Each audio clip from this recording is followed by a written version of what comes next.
really, the goal is just to use our stories to bring veterinary medicine to life for the pet caretakers of the world. And we're doing it because we believe that educating these caretakers is the most powerful thing that we can do to improve the life quality of all of the pets that we love. Okay. Hey, everybody. It's Dr. Natalie Keith. Dr. Josiah Dame. Vet Tales. Northside Veterinary Hospital. Today is like a continuation day. Yeah, we thought it would be a good idea to follow up on our food podcast and talk about the times that we recommend more specific foods. Yeah. Primarily food trials. Bum, bum, bum. Mm-hmm. That's how I feel like every time I tell an owner we need to do a food trial. Why do you feel like that? Because I feel the same exact way. I feel like that because I know what I'm asking this owner to do is going to be not only a radical change, but it is going to be one of an extended period of time. Yes. And where I get my most concern is, because I've done them, the cost. I know that I'm about to ask the owner to spend some money in this situation, and that can be tough. That one doesn't bother me as much because typically what I'm trying to do is actually save them money in the long haul. Exactly. And that's where I probably personally, and maybe we have to explain to owners too, in the long run, we are going to save money by doing this because you're not going to be on all the medications that you would potentially have to be on due to skin infections secondary to these issues, those types of things. Yeah. And eventually you're hoping that it doesn't always have to stay as complicated as it begins. You know, people know about food trials, like the Whole 30. We get the concept. Gluten. Yes. People know. I don't want to talk about it. Don't talk talk too about personal gluten. right now. Don't mention gluten. Yes, I miss cookies. Anyway, okay, so yeah, that's the thing is that it is and then this is the other reason that I feel that is that almost every time I say, I think that maybe we need to do something about your dog's food. I think it could be food related, this problem. They say, I've already tried all the foods. Yep. I've had that too. So then you have to recreate an entire base of knowledge. Yep. I actually had that last night to jump into a tale maybe, but we'll jump into it in a second. Yeah. You can do it now.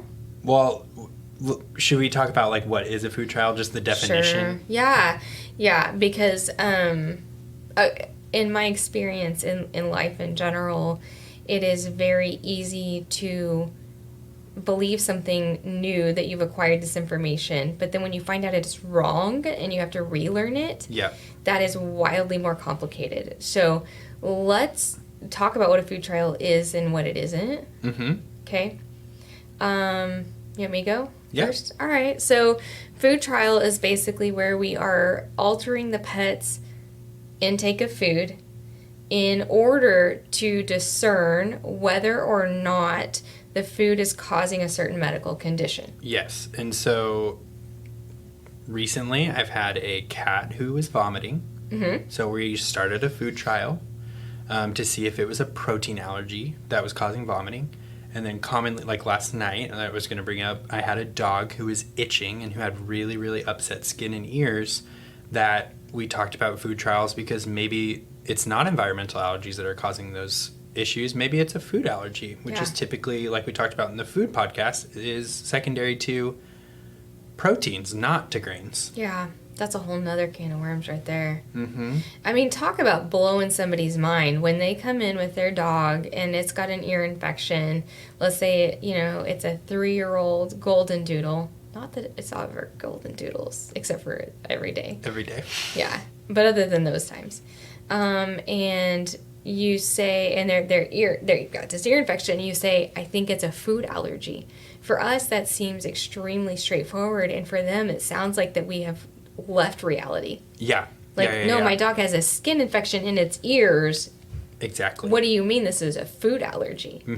Which maybe nowadays with a lot of people, Whole30, gluten-free, people are more aware. People are more aware. Like eczema might be related to food intake. Yeah, and a lot of like upper respiratory, like nasal drainage and stuff like that, like dairy allergies are really common for that Yeah, so symptom in humans. In humans. Yeah. So maybe people are becoming more aware of it as of recent, like diet things that our society has kind of latched to. Yeah. But yeah, it typically rocks people's world, and where I run into trouble is people think that they're doing food trials because the bags say, lamb and rice, Purina 1, lamb and rice. Or a salmon and potato. By any other brand. You mean they're all this way. Yeah. And then you flip over the bag, and then the first protein is lamb or salmon. And then the second protein chicken is byproduct. chicken byproduct. I got no beef against, no beef, lol. I have no chicken against chicken or byproducts. There's nothing wrong with chicken. There's nothing wrong with byproducts. No. Unfortunately, though, it is the number one source of food allergies in dogs. Yes. And so cracking that egg to be like, hey, yes, you had wonderful intentions. Yeah. And I love that. But let's flip the bags over and look at what other proteins are in there. And can we also just real quick talk about the FDA study one more time? Yes. Where they took 21 brands of food that didn't even say chicken byproduct on the back. In fact, it said there was no chicken in it. And they did a DNA profile on those foods, and all 21 had chicken in them, and one of them only had chicken in it. Mm-hmm. Which they can do legally for up to 6 months as long as they are meeting the minimum crude protein requirements stated by AFCO. So that's tough because even if you have a bag of food that is salmon and rice only, if the machinery wasn't cleaned in between the chicken batch and the salmon batch, you're going to have potentially some chicken on that food. Yeah. So if your dog is hypersensitive to chicken, from bag to bag, you could see differences. Yeah.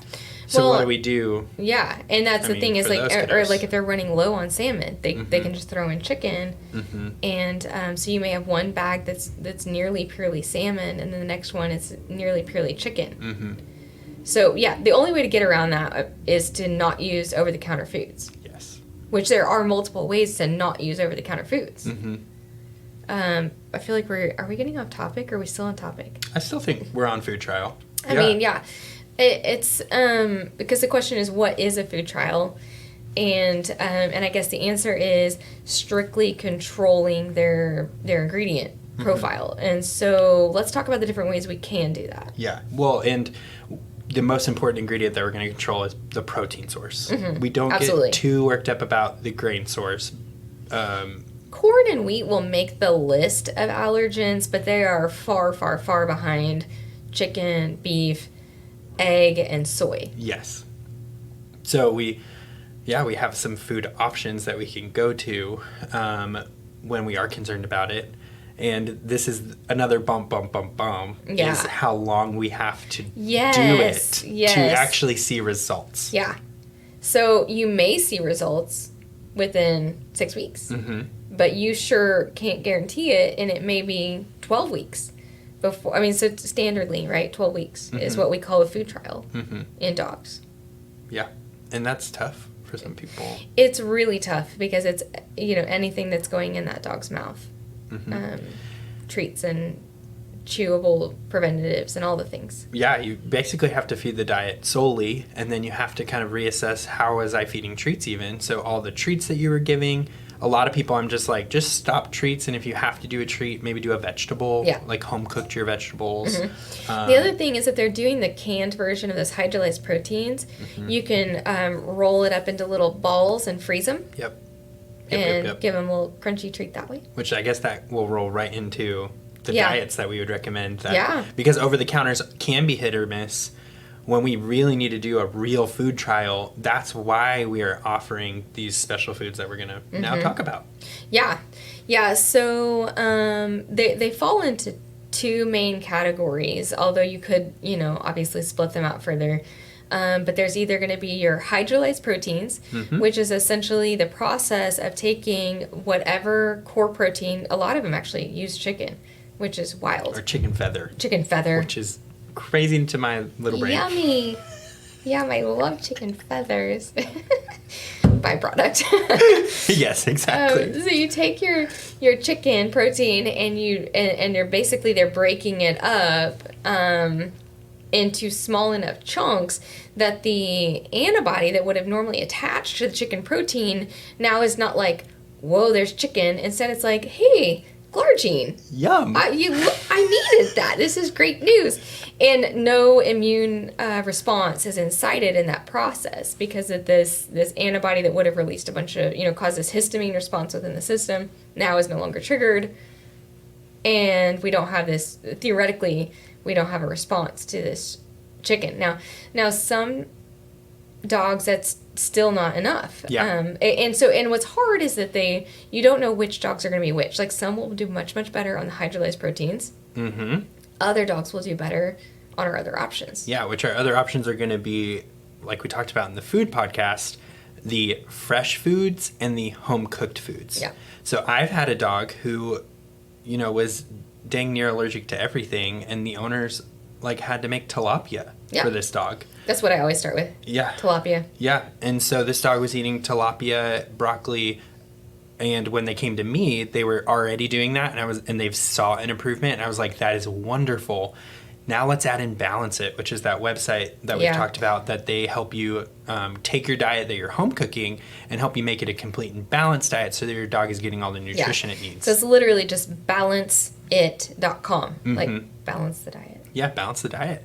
And that's phenomenal. And it's such a great tool. If people can do the cooking at home, that is amazing. And then if you can't, there's also those fresh food companies like Nom Nom, Farmer's Dog, and Just Food for Dogs. Just Food for Dogs, which they will basically do the cooking for you and send it to you frozen. Yeah, and they do have veterinary nutritionists on board. They do guarantee the wet to dry cleaning process, so there is no protein contamination. So what if you select pork, you're getting pork. Exactly. So that's another way that we can do a diet trial where we would see success in dogs that maybe tried hydrolyzed protein and it didn't work. And we can try the fresh food, and sometimes that's what they needed. Yeah. Sometimes I wonder, I just have this tiny theory that's backed by absolutely nothing, so don't quote me on this ever, as I say it on a podcast. Everyone quote her on it. Immediately. Soundbite. Yes. I wonder if it's the processing. That's the soundbite. Like, what if the dog is responding not to the protein, but rather the processing of the food, this high heat extrusion process, of all kibble that we feed. What if that is something that they're sensitive to? So you have a really, when you go with the home cooked or the fresh frozened, it's a more whole food type mentality. Mm-hmm. Mm-hmm. Now, we're not saying raw. We are not saying frozen. raw. Yes, cooked. Yes. So yeah, potentially. Yeah, I mean, never it's a say theory. never. Like, that's one of the questions why I wonder why some dogs respond to one better than the other. Exactly. Yeah, and I see that. And it's also too, like, they are breaking these proteins down, but it's not all the way to the amino acid level. So maybe we're still inciting some allergic response that way. All potentials, and then when you think about it, like, I can handle things that other people can't. Like, absolutely. It's just we're all different. Yeah. So, and it's so multifactorial that it can get really hard. Exactly. Yeah, and I do like that we have the option though of we can try this dry food. We can, if you are down to do the fresh food, yes, let's try that. Or if you can cook, phenomenal. Mm-hmm. And then. Yeah, typically takes, 8 to 12 weeks to see that change. And the downside of it is if someone drops a piece of chicken and that dog or cat eats the piece of chicken, then the clock restarts. Yeah, and that's another thing that it's like so tough is especially you're doing your kids. best. Yes. And then they just flare. Yeah. Just almost instantly. It's wild. But I do think the recovery is quicker from that point. So much quicker. Yeah. Yep. So, definitely, it's not completely square one. Yeah. Yeah. So, and then, after, let's say, hypothetically, we take this pet with this problem, we do a food trial, it's been 12 weeks, and they're doing so much better, but the the quality of life issues are a problem, like as far as like just the strain on the family or whatever, you can start trying to reintroduce things and see one at a time, do one every couple of weeks or whatever. Can we get by with this? Yeah. Until eventually, hopefully, you find the one or two things that like it's not going to work. Yeah, so reintroduction. Yeah. Mm-hmm. And I've had a dermatologist that I have worked with previously who put her dogs onto, there's a Royal Canin vegetarian diet, and I've seen her put them onto that. Yeah. Mm-hmm. And then she has truly a protein plan that people follow where they cook the protein at home. They put it on top of the vegetable food, the vegetarian diet, I mean, and then you see if they react to those proteins, and that will guide them to buy interesting. more. Yeah, and that was, the point of that was for them to then maybe buy a food that actually had that protein in it without having to do like the hydrolyzed protein. Right. But then you get back into the same problem with your commercial diets. Exactly. Of, is the bag going to have in it what it said it was going to have? And some of this is, based off severity of symptoms. So if you have, we'll pick on cats for just 1 second. Let's say we have a cat that throws up twice a month. Yep. That is much different than a cat that throws up every meal. Yep. And so what can you get away with? Yeah, and I have that cat that vomits twice a month, and I have a dog who is itchy, who did respond to an over-the-counter food, but they are not anywhere near the dog that I saw this morning who had terrible skin and terrible ears. Yeah. I switched them to an over-the-counter Pro Plan, sensitive skin and stomach, and both of them responded to it. And the question is, great, was he allergic to chicken, or did he need the salmon omegas, the fish oils in there to help his skin barrier? Or, was it all environmental? And even, this is rabbit holing a little bit, but even with dogs who have food allergies, and then you start them on these food trials, you'll see improvement, but they're going to potentially have underlying environmental allergies still that we have to use medications for. So sometimes we can't get them off of like Apoquel or Cytopoint. That's always the goal technically, but sometimes it's unrealistic because if they're allergic to the proteins, they might be allergic to the world too. I mean, it can be yes and. But it's about severity. Like I had a puppy come in who came in with very bad allergies. We switched the food. He's doing much better. He's got a little bit of redness under his armpits. And I told the owner, I was like, that might be where we level out. And as good as we might get it at this point. Yeah. So then what are you going to do at this stage with this dog? We've improved the situation, but we still got problems. Yeah. So the situation is improved. There is sometimes personally, I feel like there's a point where it's as good as it does get for the skin. So I kind of just like talked to the owner and I told them, this is where we're at. This might be as good as it gets, but we're going to try our best to kind of get it better. So Cytopoint injections for younger dogs, because Cytopoint injections can be used for dogs below a year of age. Apoquel is going to be over a year of age. And so that can help some of the allergies. Cleaning the dogs when they come, if this is an environmental on top of food allergy, cleaning the actual allergens off the dog if they rolled in the grass. So taking like a wet wipe, the sensitive skin ones that don't have scents, or a damp washcloth and kind of like mechanically wiping the allergens off sometimes can actually show efficacy there of getting that contact allergy off. And then I did send home topical for that, for the armpits.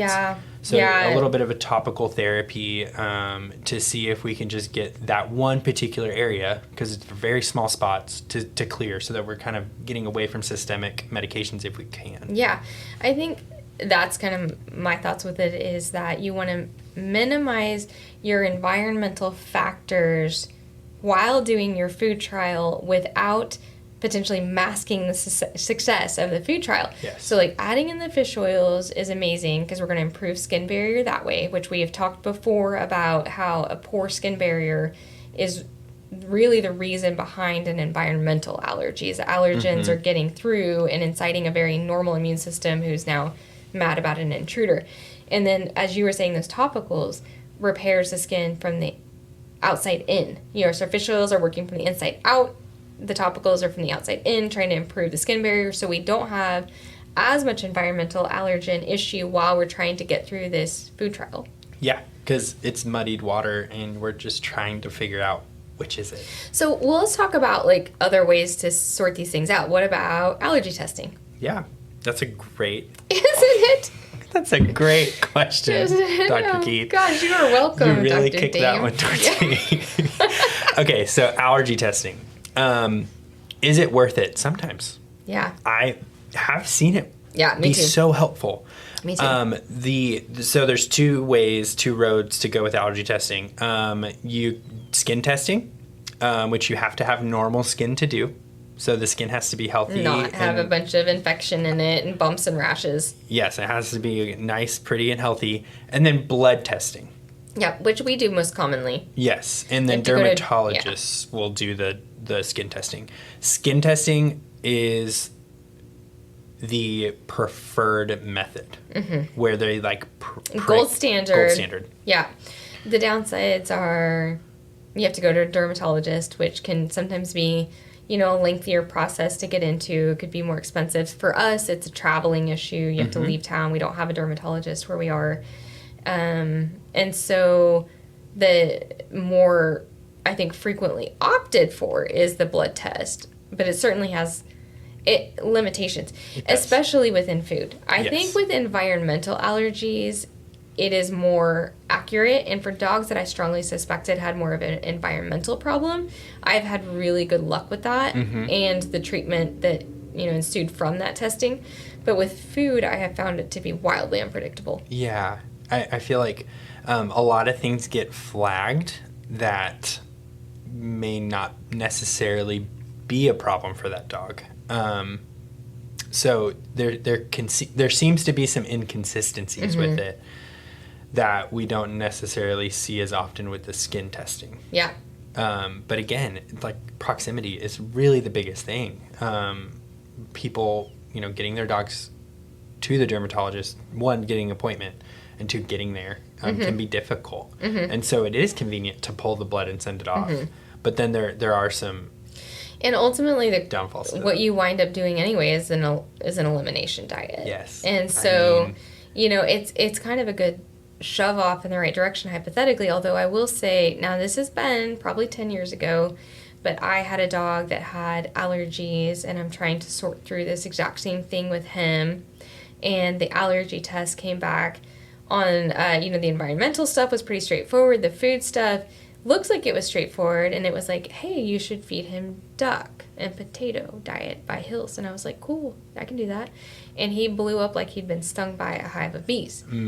And I was like, that's an extreme reaction. Yeah. Because typically dogs don't do that. Yeah. But then I thought, well, maybe it was a coincidence. So, I tried 2 weeks later. I gave him another, meal of it. Same thing. I was like, okay, it's definitely the food. Definitely the that. food. So It's definitely that. So let's not do that again. yeah. And so at that point is kind of when I decided myself at this stage, until that technology is changing or whatever, that I'm not going to particularly rely upon the blood allergy testing for food. I'm just going to go for an elimination diet. Yeah, and I think most people go for elimination. And I've even sent dogs to dermatology and then come back just starting an elimination trial. Yeah. And that's, I think, totally appropriate of the dermatologist. Definitely Agreed. if financially the owner didn't want to, spend the money on the skin And testing. do they sedate those dogs for that dermal Yes, testing? Yeah. they So it's have like to. a It's a sedation process. process. Yeah, it takes a long time. They have to be very still and blah, blah, blah. And so you have to shave a giant chunk of hair off your dog. Yep. Some people are not down for that, especially on certain coats. Shaving the dog's coat can be damaging to those hair follicles and can create problems. And again, the skin has to be healthy. And Yeah, and that's another big barrier. Yeah, You can't get the skin healthy because of the allergy that you're trying to figure out what it is. Exactly. So I love that little catch-22. Yeah. So, okay.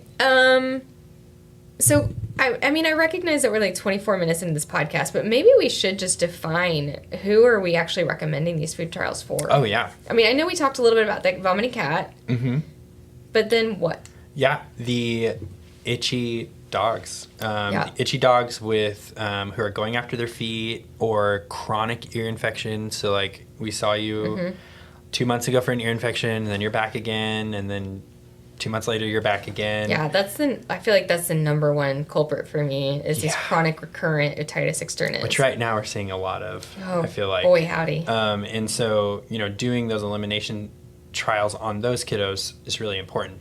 And sometimes if they're on the younger side, like if they're under a year and they're just so itchy, I'm going to lean towards food allergy over environmental allergy. Especially when we've ruled out parasitism and such. Yes, like fleas aren't the problem. Demodex isn't the problem. Exactly. Then we're going to lean a little bit, in younger dogs, we're going to lean a little bit more into food allergies. And then some breeds, I feel like, flag for me a little bit. True. Golden Doodles. French Bulldogs. Golden Doodles. Yes, Golden Doodles. Poor guys. Stafford Terriers. Yeah. They love to have skin issues. They do, especially the recessive colors. Yes. The blues, the whites. Mm-hmm. I have a blue myself. Luckily, his skin is the one thing that doesn't seem to be a problem. Yeah.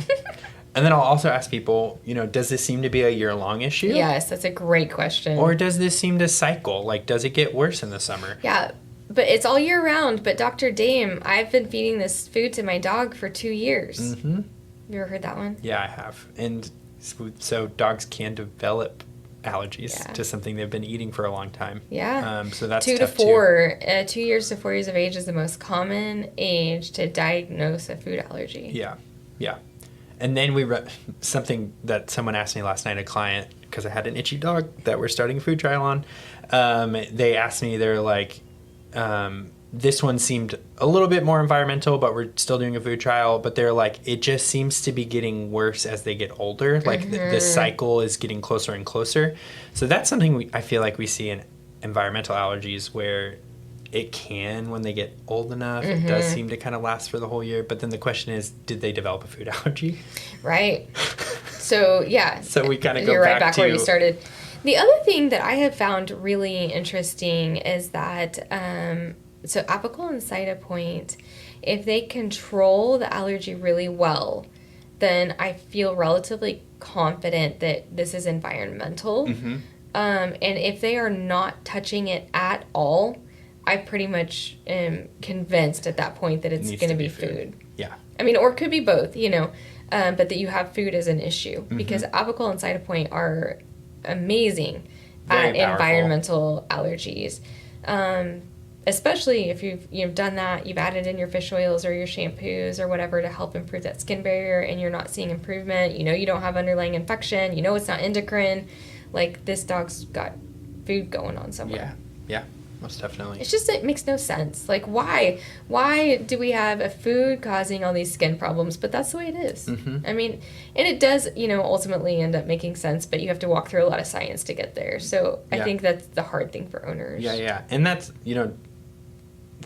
you would think that it would be more like the cat. If you're allergic to a protein, why aren't you vomiting? Or having loose stools or, gassy stomachs or, something. But dogs, no. Nope. It is their skin. It's their skin and ears. And so it's not those to say dogs don't get IBD. They do. They totally do. They totally do. It's just not as common. And it isn't. It's going to be the French Bulldogs that are doing that. And they're usually, I feel like, they've got some years on them. Yeah. It feels like they'll be 5, 6, 7, and we'll start getting IBD issues, which again is a chronic inflammatory response. It takes so much time for the immune system to decide it does not like repetitive exposure to said protein, and then it starts getting more and more angry about that. Yeah, I keep picking on French Bulldogs. I do love French Bulldogs. We love them. They're such fun little guys. They're so much fun. They can have the skin issues though, and the IBD issues. I feel like they're the highly represented in that case. And you're picking on Golden Doodles, so. I do. I love to pick on the Golden Doodles, which are also awesome dogs, but boy howdy, do they have some genetic. A lot of ear stuff, typically. Yeah. Yeah. And it's interesting because usually with that hybrid vigor, like the whole Golden plus the Poodle was designed to decrease the cancer rates in the Goldens, which is a huge rabbit hole, by the way. But here we are. And then the Poodles really don't struggle as much with the allergies and the ear problems as the combination of the two dogs, which is just fascinating. It is fascinating because poodles will have just as much hair in their ears, I feel like. Oh, if not more. It's like a little carpet. Yeah, so it's like, why? Why? It's just funny. Yeah, I don't know, just something about it. But okay, so we touched on this briefly, but I want to talk about pitfalls of food elimination diet trials. Like, what are the common mistakes that people will accidentally stumble upon? Yeah. I have a tale. Okay, good. I have a very good friend from middle school, high school, and college, and she texted me, and she was like, "Hey, my dog has skin issues, and here's a photo." And she texted to me, and I was like, "Yeah, definitely." I was like, "What are you feeding right now?" She's like, "Hydrolyzed protein. You know, we spent a lot of money on it. We're doing this food trial." And I said, "That is amazing. What are you adding on top of the food, or are there any treats?" And she said, "Well, we've always put chicken on top of the food, so we've been doing that." And I went, "Oh, dang it." I said,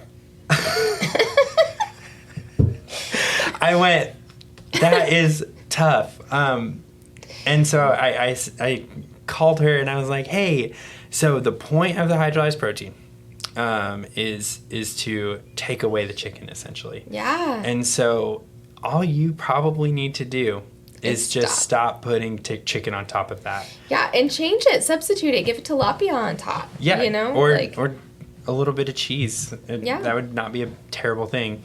So I was like, just switch up the topper, because the dog wasn't overweight, so we weren't worried about that. So I was like, switch up the topper and like see what happens. And so the skin improved when she did that. Remarkable. So I feel like it's a huge downfall. Yeah. Is like people just definitely with any kind of treat, the marketing on the front of the bag just is so confusing. Yeah, it really is. Flipping over the bag and being like, "Oh, chicken was on this label." Yeah. And just give the whole food treats. That's my number. And I have a lot of clients too that are like, "Oh, don't be mad at us, but we do, you know, carrots." And I was like, "That's amazing. That's amazing. I love that. I support that 100%. So adding in whole food treats that are non-protein based is always a great way to go. And then I think another, for super sensitive dogs, another big like thing that gets overlooked are the flavored chewables. So if your dog's on an arthritis medicine and it's beef flavored, if it's getting monthly flea and tick chews, monthly heartworm prevention chews, those are really common. Whoopsie. Because every month you're basically reflaring your dog. I miss those sometimes. Yeah. Where I'm not even realizing, oh dang, like we were giving a joint supplement. Yeah, the glucosamine tablets. Glucosamine tablets. I always forget to ask about that. Yeah, and because it's a medicine, right? So it should be fine. My dog needs it, so that can't be part of the problem. The nice thing is, some of them are hydrolyzed flavored. Yeah. Or they will use non-protein flavorings. So they'll use like soy or, you know, other things that make them safe. Because I think over the past 10 years, we've really figured it out. Yeah. And the pet food companies or the companies creating these products that are supposed to be chewable and flavored, they are recognizing the amount of dogs that are on special diets, and they are modifying the way they're flavoring those tablets. So a lot of them are okay now, but it is a question that needs asking. Yeah. And I catch myself flipping over the boxes of all of our like preventions too, and I'm just like, what's in here? Yeah, like, why is it flavored? Like, how is it flavored? You know, dogs that have beef sensitivity, a lot of gel like antibiotics, they're in those gel capsules. Yep. Those are beef gelatin and can be a problem. So. Yeah. If they're super severe. Super sensitive. Yeah. So if you're one of those dogs that, or you know, you're not the dog, but if you have one of those dogs that is super severe, they're losing all their hair, they're chewing themselves raw, they're bleeding, chronic skin infections, that's something else that could be keeping you from success. Most definitely. And then personally with my dog, it's my child throwing food on the floor. Or the grandma. Or the grandma. Yep. Yeah. And that's a really good point. Getting the household on board. Yeah. If not everybody's invested, you're going to struggle. I have had a lot of tough conversations with the person who's bringing the pet into the clinic, who is very gung-ho about doing this diet trial, and they look at me and they're like, "This is not going to work." And I'm like, "Why?" Because you're so like in it. And she's like, someone in the household it's part of their daily kind of bond Bonding. with the pet, with the pet, the human animal bond. It's very important. And if, you know, we're in a household with somebody who every day we eat this treat together, them and the pet, then that's a struggle to break. Yeah. Yeah. And so I just always reach for an exchange. Yeah. You know, replace one habit with another. There's books written on that. You know, just you don't. So just like on elimination diets, I recently was put on one myself, and they told me I couldn't have coffee, and I was like, you don't understand. No. I don't actually have blood in my veins. It is actually just coffee, is how I function, and so I had. Natalie runs on scooters. Oh my gracious, but it's true. And so I was like, it's organic coffee. What is your problem? But apparently it was a problem. So oddly enough, 3 weeks into this, I do feel a whole lot better. But what I had to do was switch my habit. So I got mud water, which I actually really enjoy. Some people don't like it. But, and you're drinking tea. And I drink a lot more tea now, which I always loved tea. But I used to start it afternoon, and now I started at like 9:30 a.m. Yeah. So another tale. I had a lot of skin dogs recently. It's all day, every day. Yeah. There was this morning, I had a older Yorkie who's been having some pretty severe skin issues. We're ruling out parasites at this point, but I brought up food, and I was like, hey, this could be food. What kind of protein is our food? It's chicken-based. Okay, well, we may consider a switch. And he says, that's going to be difficult because what I eat, she eats. And so he was like, when I cook a pork chop, she has some of the pork chop. And I'm like, I understand that. It's like, maybe you'll have a green bean and she'll have a green bean. And so it's like that swap of, it can still come off your plate. Yeah. But maybe it's going to be something that's not going to ruin our diet trial. Yeah, and I will even go as far as to tell owners, to put something on their plate that they never intended to eat, that they just put on their plate to feed the dog. Like, if you're just doing fried chicken, at least put the green beans for the dog on the plate. Like, low sodium green beans. Please, yeah. Low sodium. Low sodium boiled Honestly, green beans. that's what I tell people all the time. It's not that dogs can't eat people food. It's that dogs shouldn't eat the people food that people shouldn't be eating. Yes. Like, that's the thing. Yeah. Think of a dog as a baby that can't eat seasoned fruit. Or grapes. Or grapes. Yeah, grapes or raisins. Yep. So, honestly, yeah, that's basically it. What other pitfalls can you think of? Honestly, those are, I think, the biggest ones. Maybe quitting early is another one. Quitting early. Or getting disheartened because of the concurrent environmental issues. And this speaks nothing to things like, could the dog be itching for endocrine problems or, those types of things as well. But that's a whole nother. I have another one that is kind of a pitfall, would be not keeping the recheck appointment. So here's the thing about skin issues. When they first come into us, they might have a secondary skin infection. You have like an itch threshold, which just think of it as like a cup filling up. You have your environmental allergies. Okay, that's a little bit of water in that cup. You got your food allergies. That's a lot of water in your cup. You have a skin infection. And now your cup's pouring over and this dog is just itching. Because the infection itself itches. Yes. So you have to get the infection completely under control before you get an ounce of control over that itch.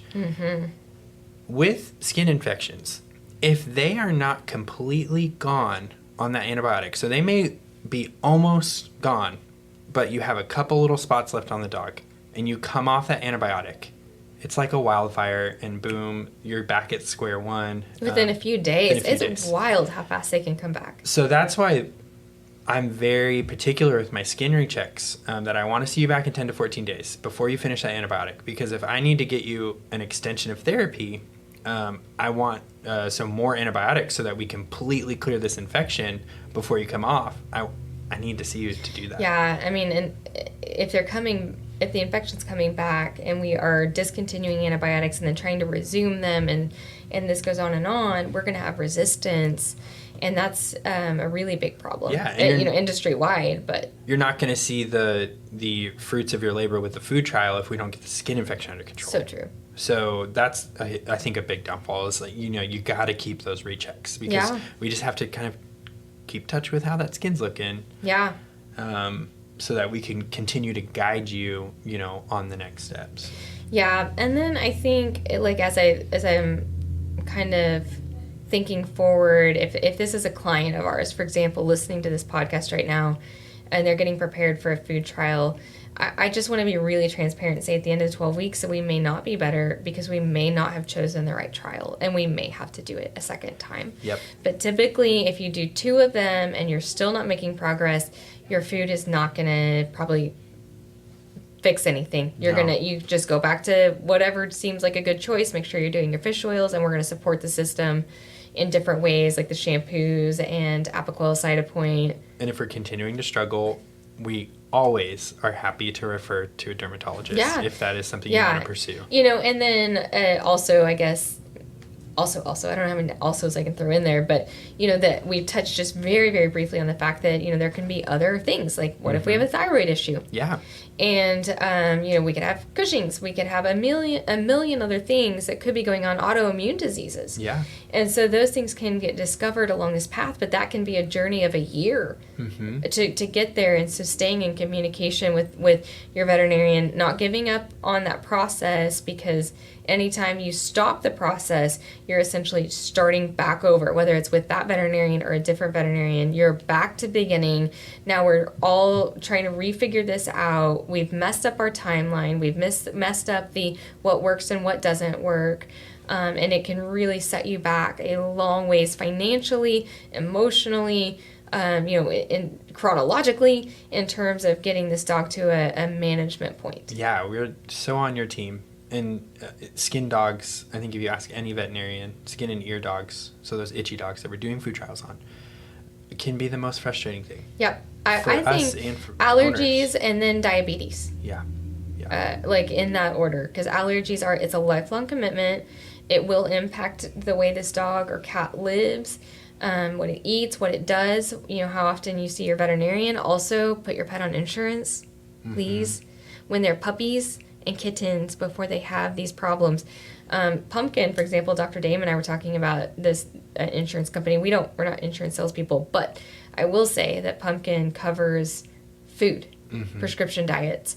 Not all of them do. So if you have, a golden doodle, or a Frenchie, make sure you check to make sure your insurance company is covering prescription diets, because that could be a game changer. Yeah. And some of those fresh foods are prescription. So potentially that Just falls Food for Dogs has prescription line. Yeah, so that falls into probably, we don't know for sure if they would cover that. Yeah, you have to go with your insurance company, but I would imagine Just Food for Dogs, because they have prescription lines, that would be... Potentially would fall into it. For sure. And I feel like this podcast, if you have a food trial dog and you're listening to it now, definitely go back and listen to the Itchy Dog podcast and the Pet Food podcast, because I think it'll help you. It's all tying together. I mean, it's just, and that's what's tough, is what you put in the body affects your whole body.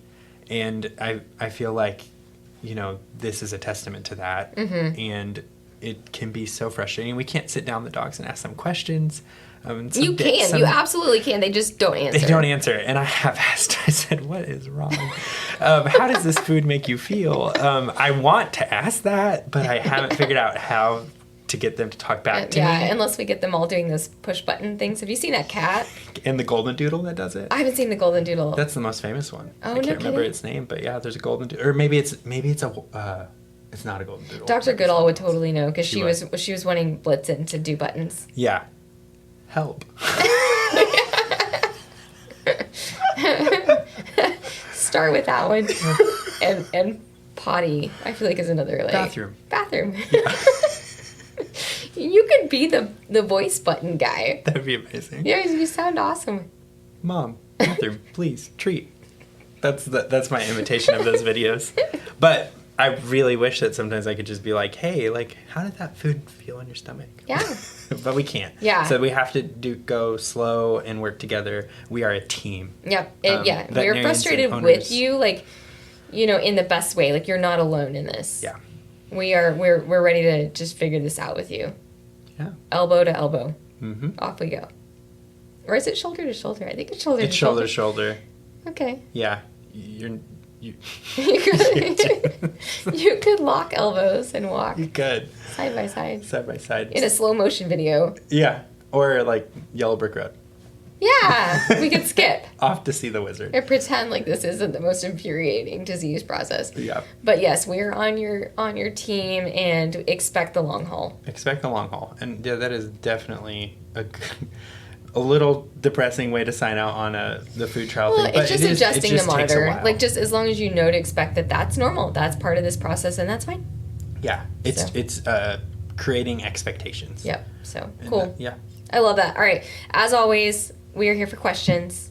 Yeah, reach out. If you're going to get into Balance It, definitely reach out. I feel like that takes a little bit more talking about, because hydrolyzed protein is just going to be a food that you buy from one of the prescription companies. Fresh Pet is just going to be a food you buy, or the fresh dog food, I mean. So Farmer's Dog, nom nom. But Balance It, you are cooking it at home, so you could reach out and ask us about the website. Yeah, because you can pick your recipe. Like, you pick the ingredients you want to use. So that's a cool thing about it. But anyway, awesome. Yep, we're here. Holler at us anytime, and we'll pick another really exciting topic next time. All right. Bye, guys. Bye, guys.